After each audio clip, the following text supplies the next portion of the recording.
Coach cricketer দ্বন্দ্বে ভুগছে Dhaka Capitals. Coach Sujan আচরণবিধি ভঙ্গের যে অভিযোগ করেন সাব্বিরের বিরুদ্ধে, তার জবাব দেন এই ব্যাটার। ব্যক্তিগত কারণে অনুপস্থিত ছিলেন অনুশীলনে। এ বিষয়ে গণমাধ্যমে ভুল ব্যাখ্যা দেয়ায় হতাশ সাব্বির। জানান, আশপাশে কিছু মানুষ তাকে ভালো হতে দিচ্ছে না। বলতে পারেন যে এই রিজনেই তাকে খেলানো হয় না, হয়তো থার্ড ম্যাচটা স্পেশালি।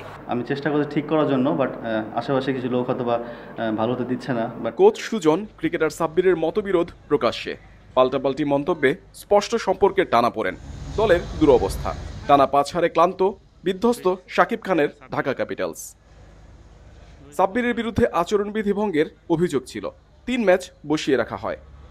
সিলেটের সুযোগ পেয়ে প্রথম ম্যাচে হতাশ করলেও পরের ম্যাচেই 33 বলে অপরাজিত 82 রানে আলো কাড়েন। 9 ছক্কা হাঁকিয়ে দেখিয়েছেন পাওয়ার হিটিংয়ের দক্ষতা।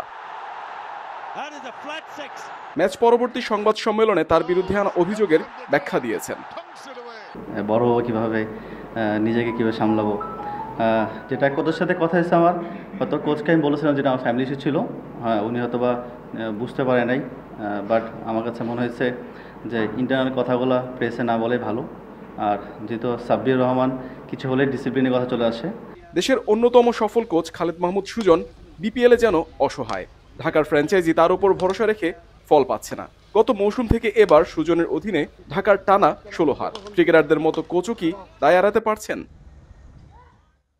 শাকিব খানের ক্যাম্পেইন, স্পন্সরের ছড়াছড়ি, জমকালো থিম সং, সবই ম্লান মাঠের পারফরম্যান্সে। লিটন মুস্তাফিজের মতো দেশি তারকার নিষ্প্রভতা হতাশাজনক। সেই সাথে দলের ভেতরের সমস্যা যোগ করছে বাড়তি অস্বস্তি। Muhammad Nazim, independent news, Sylhet.